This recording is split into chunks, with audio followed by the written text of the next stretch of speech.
Bonjour à tous et bienvenue sur Mosaïque. Aujourd'hui, on va parler inondations, crues et prévention, bien sûr.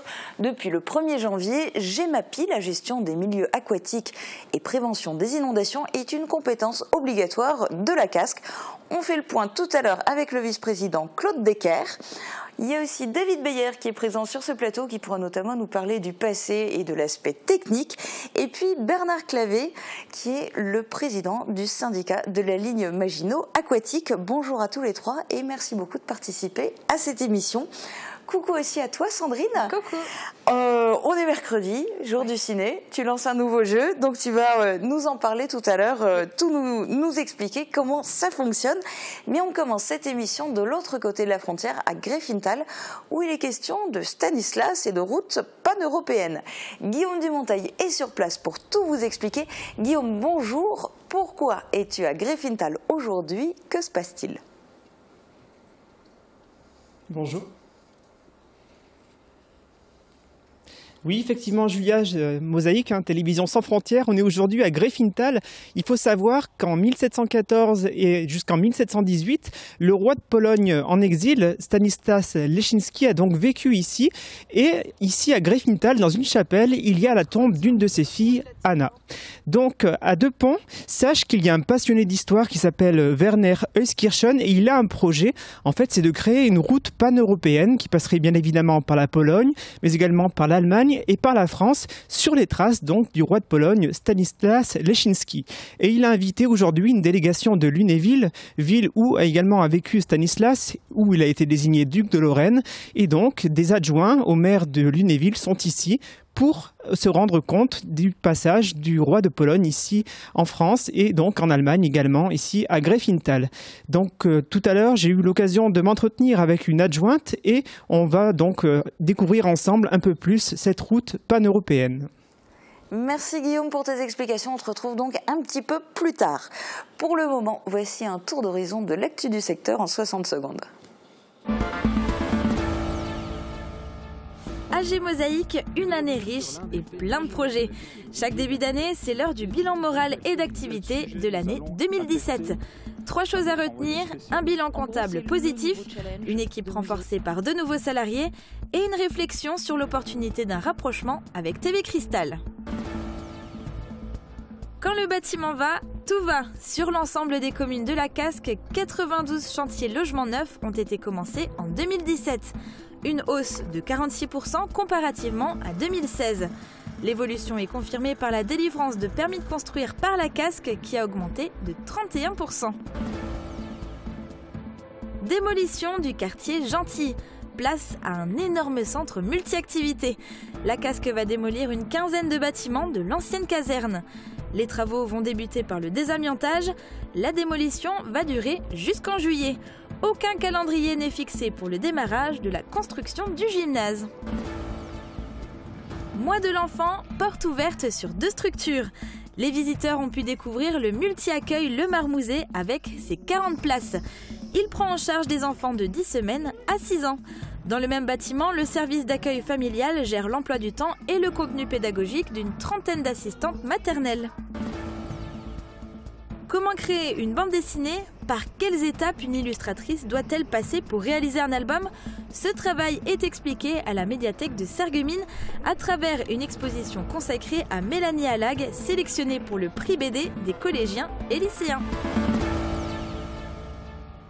Sandrine, avec le grand et beau soleil, t'as encore plus le sourire?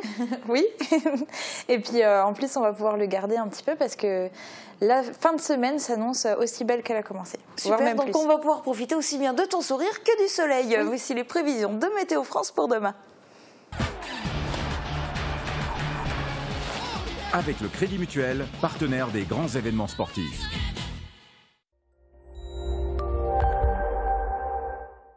Bonjour tout le monde, pour demain, il faudra sortir chaudement habillé. Le soleil trône fièrement dans un ciel sans nuages, mais le vent qui va souffler jusqu'à 50 à 60 km/h va rendre le froid mordant. Les températures partent de -2 à -5 degrés aux aurores et atteignent péniblement 1 à 3 degrés l'après-midi. Demain, nous sommes le jeudi 22 février, nous fêtons les Isabelles. Le soleil nous accompagnera de 7h26 à 18h03. Je vous souhaite à tous une excellente journée sur Mosaïque.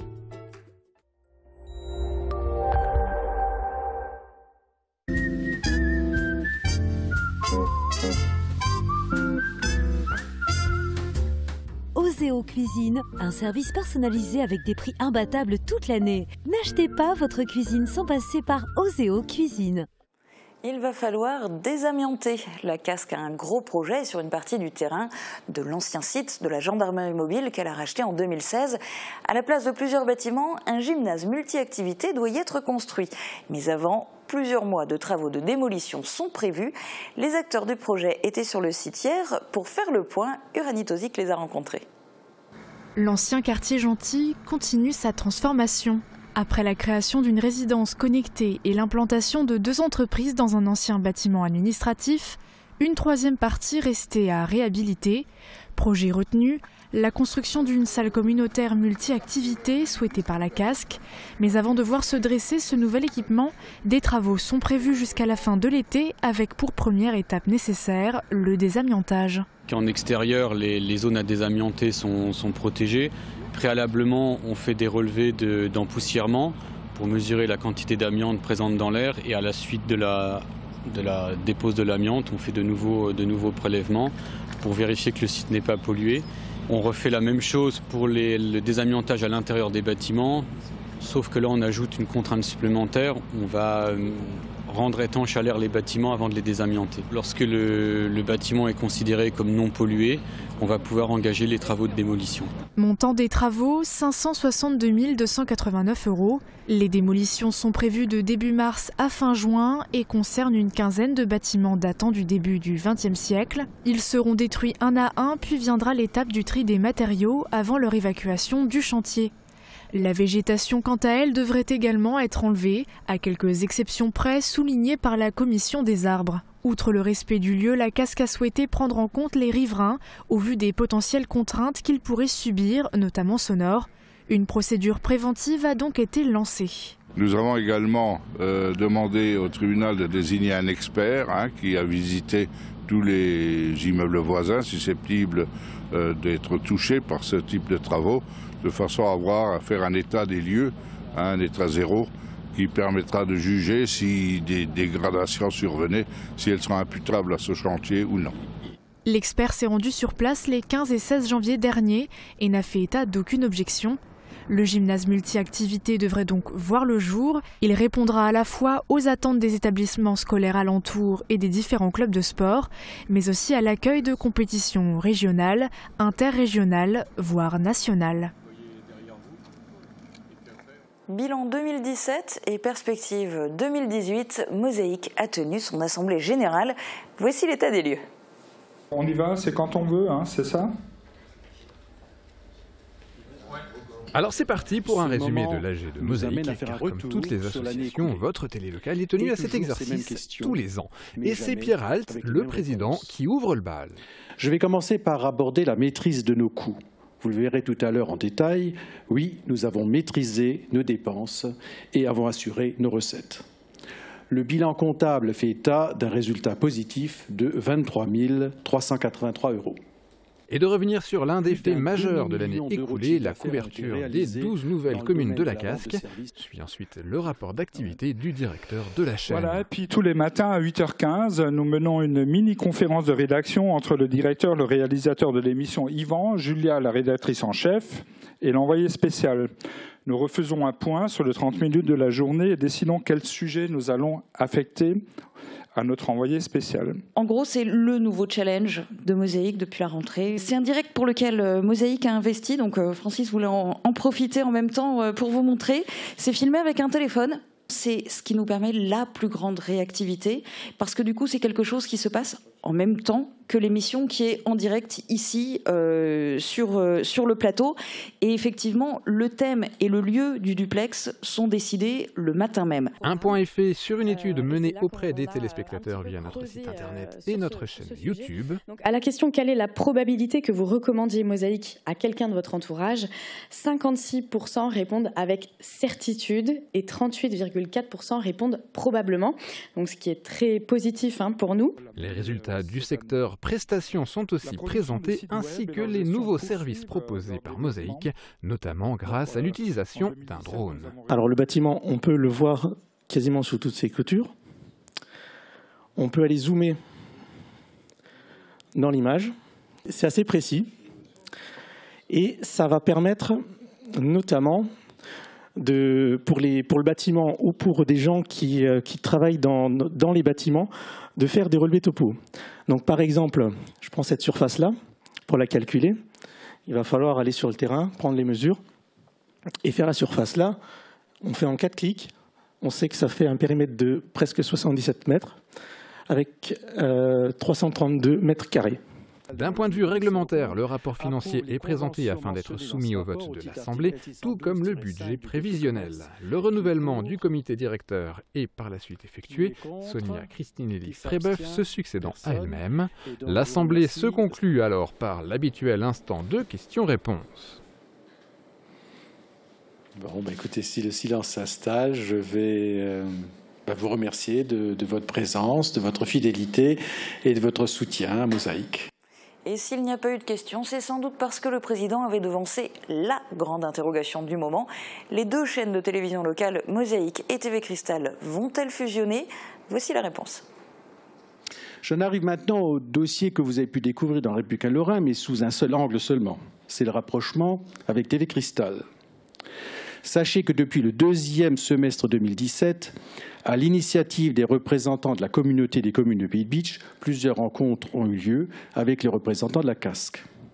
Les échanges ont porté sur l'intérêt, le principe, le coût et le cadre juridique d'un éventuel rapprochement.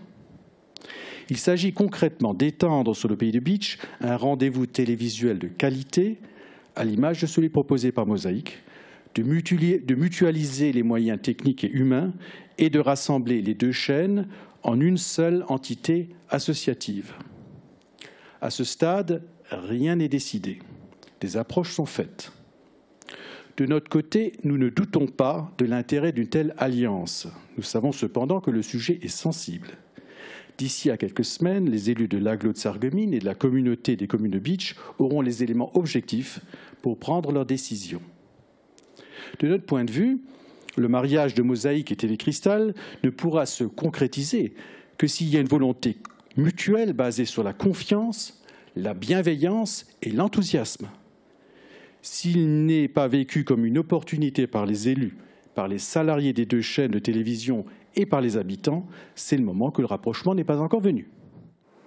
Télévision sans frontières, on retourne à Greffinthal où Guillaume Dumontail a pu réaliser il y a quelques instants l'interview de Marie Viroux. Elle est adjointe au maire de Lunéville. On l'écoute. Oui, bonjour Julia, je me retrouve donc en présence de Marie Viroux, qui est donc adjointe au maire de Lunéville. Pouvez-vous m'expliquer les raisons de votre présence ici aujourd'hui? Eh bien, je vais vous dire, c'est tout simple. Depuis une paire d'années, j'ai été contactée par M. Werner Euskirchen de Zweibrücken qui voulait construire avec nous Lunéville, où Stanislas, donc au XVIIIe siècle, a vécu à Lunéville, et il veut construire une route culturelle qui va donc de Lunéville jusqu'en Ukraine en passant par les endroits principaux où Stanislas a résidé. J'aimerais savoir si votre souhait c'est de créer une route touristique pour le grand public. Une route touristique, forcément. Si on a des contacts avec la Pologne, avec l'Ukraine, nous allons être obligés de se déplacer. Et si des personnes veulent faire cette route avec nous, eh bien, on va se déplacer et faire une route touristique, mais culturelle, c'est-à-dire que il faut garder la mémoire historique au départ, mais s'adapter aussi à la vie de l'Europe actuelle. Et vous souhaitez réaliser des choses concrètes par rapport à cette route? Si je trouve de l'aide, oui. Oui, si je trouve de l'aide. Bon, j'ai le soutien de la ville de Lunéville et de la communauté de communes. Donc Jacques Lamblin, maire de Lunéville, et monsieur Laurent de Gouvion-Saint-Cyr m'ont assuré de leur soutien. Mais je pense que la cheville ouvrière de ce projet restera monsieur Werner Euskirchen de Zweibrücken. C'est son idée. C'est son idée et je l'ai trouvée intéressante. D'accord. Eh bien, donc, les réunions, les visites vont se poursuivre en attendant la création de cette route pan-européenne, on espère, qui mettra en valeur à la fois le passage du roi de Pologne en Allemagne et en France. Voilà. Forte affluence lundi soir en l'église Saint-Jacques de Houndelin. Le public n'était pas venu pour assister à un office, mais pour écouter le concert des Petits Chanteurs de France, un chœur de garçons âgés de 8 à 17 ans. Guillaume Dumonteil était sur place.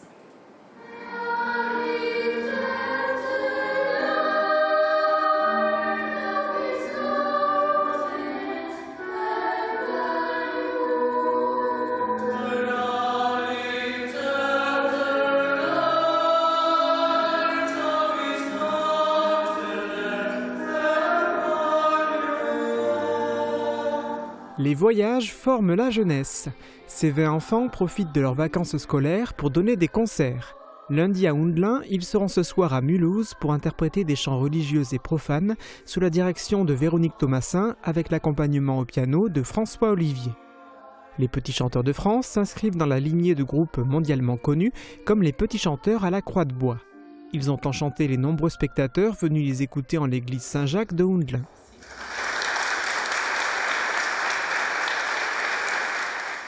On passe au jeu. Sandrine, la semaine dernière, tu étais sur ce plateau pour lancer un nouveau jeu ciné. Forcément, c'était la Saint-Valentin, donc c'était sur le thème des films romantiques. C'est ça. Et donc, grâce à ça, je peux maintenant vous donner un top 10 des films romantiques préférés de nos internautes. Alors, le premier est très loin devant tous les autres, c'est Dirty Dancing, suivi de Ghost, Titanic, Pretty Woman et PS I Love You. Donc ça, je veux dire, c'est vraiment le top 5 des films cultissimes romantiques à avoir vu en fait dans sa vie. Alors ensuite on passe à la deuxième partie de ce top 10. On a 3 mètres au-dessus du ciel, Je te promets, Jeu d'enfant, Pearl Harbor et enfin 50 nuances plus claires qui est sorti récemment au cinéma. Donc voilà, maintenant si vous envisagez une soirée cinéma film romantique, vous savez lesquels vous pourrez regarder. Et pour cette semaine en revanche, on change radicalement de registre puisqu'on va parler de films d'action. Alors oui, et à mon avis on va même pas intéresser les mêmes personnes, ou en tout cas ce qui est sûr c'est qu'on n'aura pas les mêmes films. Les réponses seront très certainement différentes et je vais vous laisser découvrir la publication qu'il faut commenter et partager cette semaine pour jouer. Bonjour à tous, cette semaine pour tenter de gagner vos entrées au cinéma, on va vous demander en commentaire de nous dire quel est votre film d'action préféré. Et pour l'occasion, je vais vous faire une démo.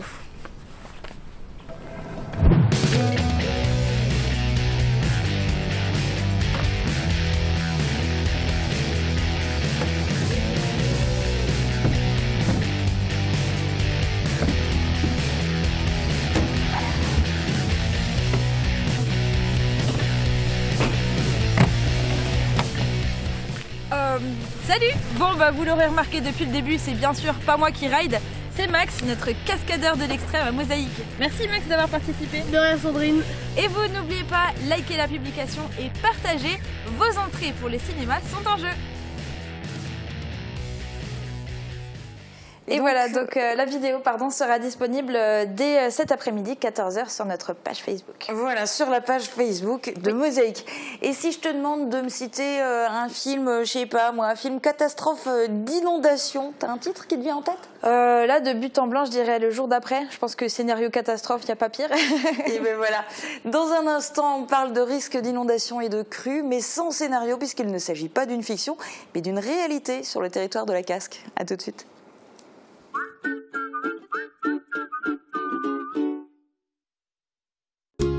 Faites le plein d'énergie. Avec votre magasin La Vie Claire, découvrez tous les produits bio pour une cure de remise en forme. Jus de bouleau, jus de légumes, compléments alimentaires. Bio Santé Crépy, La Vie Claire, au 5A rue des Ormes, à Sarreguemines. La Vie Claire. Mais Jackie, dépêche-toi, on a rendez-vous à la passante d'audition. Mais Martine, on n'a plus besoin d'y aller. J'ai fait moi-même mes prothèses auditives. Oh, n'importe quoi. Faites confiance aux experts de la passion de l'audition.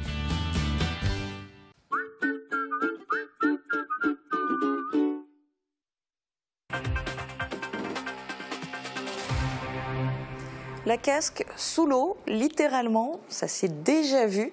Et c'est le cas en particulier dans certains secteurs. On va pouvoir voir des images d'archives au cours de cette émission. Beaucoup se souviennent par exemple de Blisgarswiller en 1993, complètement bloqué par l'eau qui avait envahi tout le village. Sur le périmètre de la casque, quelles sont les communes où il y a des gros risques de crues ou des gros risques d'inondation? Dites-moi.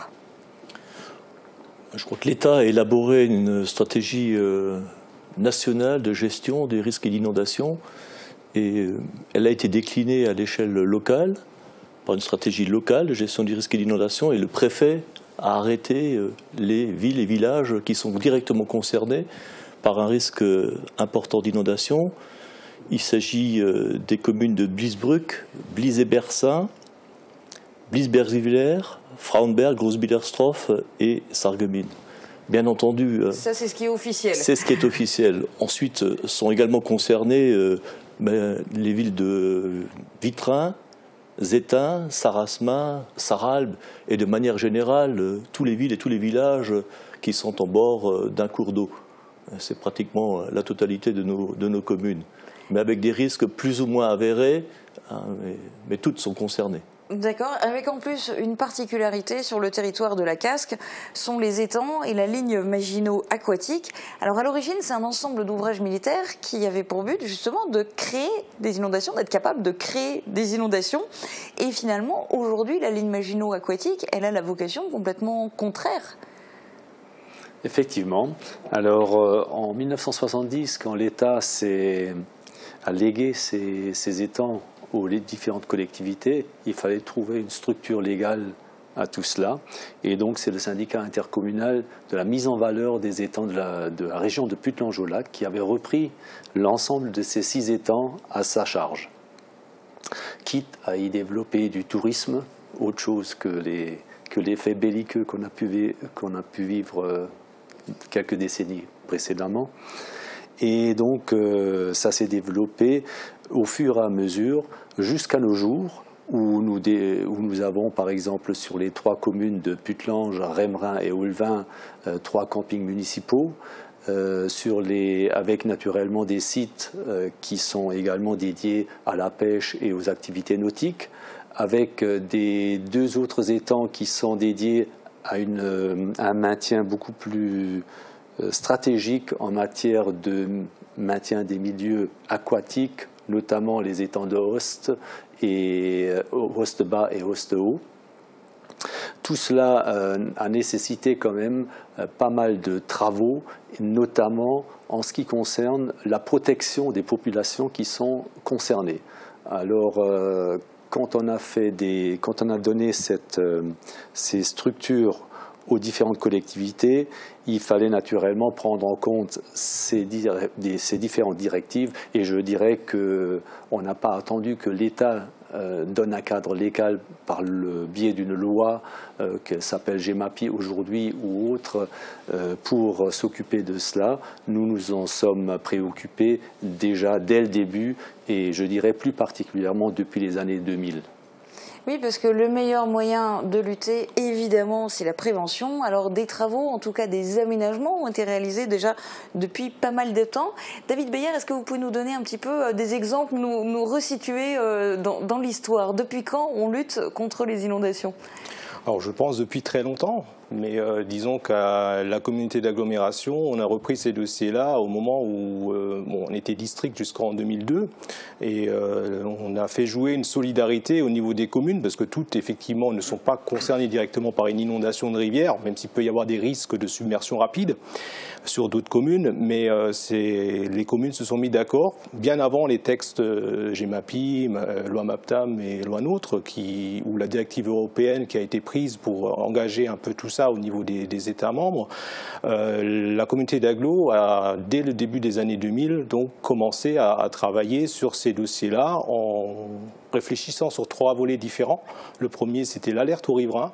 Donc les gens les plus sinistrés, ceux qui se trouvent vraiment dans les zones où ils peuvent avoir des caves, voire des rez-de-chaussée inondés, ont pu être référencés. Il y a donc une liste de 500 personnes à peu près, et on les prévient par téléphone directement quand il y a un risque d'inondation. Donc ce sont des capteurs qui sont installés sur la Sarre et la Blise, dont un à Vitrin et l'autre à l'entrée du territoire français à Rheinheim, qui donnent une certaine cote d'alerte qui est transmise à un serveur, et le serveur lui-même va donc déclencher ces fameux appels. Donc ça, c'était le volet donc alerte aux riverains. Il y a un deuxième volet qui est la renaturation. Donc ce deuxième volet visait principalement donc à enlever les troncs d'arbres sur les rivières qu'on appelle les embâcles, pour permettre le libre écoulement de l'eau, pour éviter que les zones habitées soient inondées et que permettre effectivement l'inondation des zones non habitées. On a coupé aussi les arbres qui risquaient de générer ces fameux embâcles, et on a travaillé donc jusqu'en 2015 au moyen d'une déclaration d'intérêt général pour investir donc des fonds publics sur des terrains privés. Le troisième volet, qui est plus un volet de travaux hydrauliques de protection contre les inondations, de création de digues, de barrages de rétention, de bassins, n'a pas été développé pour l'instant. Et c'est évidemment celui qui est de la plus grande ampleur et qui va sans doute falloir mettre en place prochainement, parce qu'on le voit dans ce que vous venez de dire, cette problématique, elle est ancienne, mais elle prend une toute nouvelle dimension, là, depuis le 1er janvier, puisque c'est désormais une compétence obligatoire de la CASC. GEMAPI, la gestion des milieux aquatiques et prévention des inondations. Spécifiquement par rapport à la prévention des inondations, quelles sont les actions qui vont être menées? Est-ce qu'il y a déjà un plan d'action? Je vais d'abord peut-être définir l'objectif de la GEMAPI, qui est de redonner aux rivières un fonctionnement naturel pour limiter les crues, sécuriser les populations et améliorer la qualité de l'eau en général. Dans la stratégie locale de gestion des risques d'inondation dont j'ai parlé tout à l'heure, ça débouche sur un plan d'action et de prévention des risques d'inondation. Donc cette compétence a été transférée pour l'animer au syndicat des eaux et d'assainissement d'Alsace et Moselle, qui travaille actuellement sur le plan d'action à mettre en œuvre. Donc les travaux structurants qui n'ont pas été réalisés jusqu'à présent et dont David vient de parler, c'est en cours d'analyse, ça nécessite un travail approfondi d'études, de situation, pour mesurer l'ensemble des travaux qui devront être mis en œuvre dans les années à venir, puisque le plan sera échelonné sur une période de 6 ans. Et spécifiquement du côté de la ligne Maginot Aquatique, jusqu'à maintenant c'était géré par le syndicat. Là c'est pareil, ça passe au niveau interco. Est-ce qu'il y a concrètement des projets en cours ou prévus à court terme? Alors justement, en ce qui concerne la ligne Maginot Aquatique, qui est ni plus ni moins qu'une continuité du syndicat intercommunal dont j'ai parlé précédemment et qui a migré sous cette nouvelle appellation syndicat intercommunal, qui est maintenant d'ailleurs devenu un syndicat mixte de la ligne Maginot Aquatique depuis le 1er janvier 2018.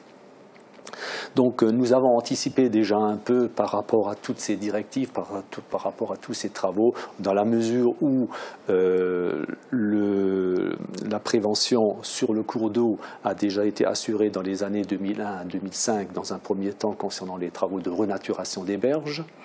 Ça a été fait dans la continuité de 2008 à 2012 pour la partie hydraulique, notamment en matière d'effacement de seuil, en matière également de laisser la continuité écologique pour la libre circulation de ce qu'on a vu tout à l'heure, faune, flore, et en l'occurrence le milieu aquatique. Et plus récemment, donc suite aux événements donc de 2011 avec la Tranche-sur-Mer, tous les éléments qui sont passés sur le littoral, on s'est attaché à faire des travaux. On est actuellement en train de faire des travaux sur la commune la plus en amont, qui est celle de Farcheviller, où nous avons engagé pour à peu près 500 000 € de travaux, notamment en matière d'ouvrages de ralentissement dynamique, d'ouvrages écrêteurs de digues, et là aussi avec une partie qui concerne la renaturation des berges. Alors tout ça, évidemment, ça coûte cher. Côté financement, pour GEMAPI, les intercos peuvent bénéficier d'aides. Alors il y a par exemple le FEDER, le Fonds Barnier, l'Agence de l'eau. Et puis les intercos peuvent aussi instaurer une taxe GEMAPI. Quel est l'état des lieux à la Casques? Deux possibilités s'offraient à la communauté d'agglomération. Soit d'abord une option, mais qui n'a pas été retenue, c'est le financement à partir du budget principal en affectant les ressources nécessaires. Et l'option qui a été retenue, c'est l'élaboration d'une surtaxe appelée taxe GEMAPI, dont le produit est arrêté avant le 1er octobre de chaque année pour une application l'année suivante. Donc le Conseil communautaire a voté une recette prévisionnelle de 66 000 € pour l'année 2018. Et cette recette, elle est répartie par les services fiscaux entre les 4 taxes locales. La taxe foncière sur le non bâti, la taxe d'habitation et également la cotisation foncière des entreprises. Donc si vous rapportez le montant de la taxe à la population, on est compte que c'est moins d'€1 par habitant, sachant que 73% sont affectés à la population et 27% sur les entreprises. Et avec la quasi-disparition annoncée de la taxe d'habitation, vous êtes sûr que ce montant va vraiment rentrer dans les caisses de la Casques? Oui, enfin, les mécanismes qui sont mis en œuvre par l'État permettent, nonobstant l'application de cette disposition, d'obtenir les fonds nécessaires. Alors, pourquoi une somme de moins d'€1 par habitant? Parce que, on a initié la pompe pour l'amorcer. Et il faut couvrir dans un premier temps les frais liés au fonctionnement et aux investissements réalisés par le syndicat intercommunal de la ligne Maginot Aquatique. Mais également, on a transféré la compétence au SDEA qui travaille sur le plan d'action et de prévention contre les risques d'inondation et qui a pour ce faire embauché une personne qui anime l'ensemble des actions qui ne touchent pas seulement la Casques, mais 10 intercommunalités. Donc un travail assez colossal d'analyse et il faut bien rémunérer également cette prestation. Et il y a également des travaux d'études qui vont se faire jour dans le domaine des eaux pluviales et dans les réseaux d'eau pluviale. Donc l'ensemble des sommes permettent d'assurer un financement serein des actions que je viens d'annoncer. Quand on parle d'eau, d'inondation, de crues, on le sait très bien, il n'y a pas de frontières. Alors il y a du côté de la ligne Maginot Aquatique le fait que maintenant, du coup, c'est du ressort de 3 intercos différentes. Il y a aussi l'aspect ici qu'on est en zone frontalière. On en est où dans ce domaine-là, côté coopération avec les Allemands? On travaille en collaboration avec nos collègues allemands sur l'ensemble de la problématique liée au risque d'inondation. David citait tout à l'heure le système d'alerte à la population.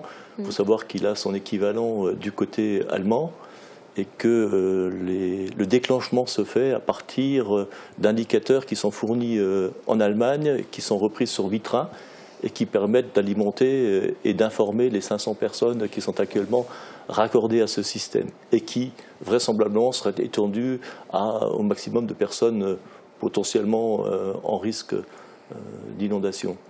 Ensuite, on travaille également sur la manière de gérer le risque, de l'anticiper et de communiquer à nos concitoyens.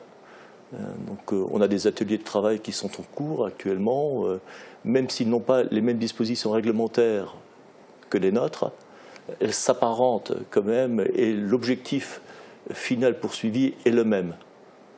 Pour illustrer, dans les communes en France, nous avons des DICRIM, des documents d'information communaux sur les risques majeurs, dont le risque d'inondation. Nous avons des plans communaux de sauvegarde qui, lorsque l'événement se déclenche, on sache ce qu'on a à faire pour pouvoir régler les problèmes qui se posent. En Allemagne, ils fonctionnent de manière différente au niveau du Land, mais encore une fois, le résultat attendu est le même. Ils participeront avec nous à la commémoration de la crue de 93 dans les mois à venir. C'est la vallée de la Blise. C'est la vallée de la Blise. Donc, le lieu a déjà été arrêté. Je ne vais pas le dévoiler encore aujourd'hui, mais on y associera donc la commune française, une commune allemande, et également l'ensemble des enfants, des écoliers, des écoles qui sont concernés par le risque d'inondation sur les communes qu'on a évoquées tout à l'heure, pour sensibiliser le maximum de personnes et de populations au risque d'inondation, avec la pouve de repères de crues là, que je vois à l'écran, et qui permettent à chacun de se mémoriser jusqu'où l'eau est allée lorsqu'on fait face à un événement majeur. Oui, parce qu'on a eu quand même des records. Et qui est récurrent et qui va revenir, c'est pour ça qu'on parle de crues décennales, de crues vingtenales, de crues centenales. Donc, les événements récents nous montrent qu'on est, avec les changements climatiques, de plus en plus soumis à cette problématique de pluie soudaine et qui engendre des difficultés auxquelles il faut répondre. C'est l'objectif de l'action que nous menons conjointement avec nos collègues allemands. Et la population compte sur vous. On a fait le tour au niveau de tout ce qui est des crues, des inondations, de la prévention. Juste en 2 mots, GEMAPI, c'est aussi GEMA, la gestion des milieux aquatiques. Ça veut dire quoi ? En fait, donc, il y a le GEMA qui, effectivement, c'est la continuité écologique des cours d'eau. C'est aussi une dimension écologique.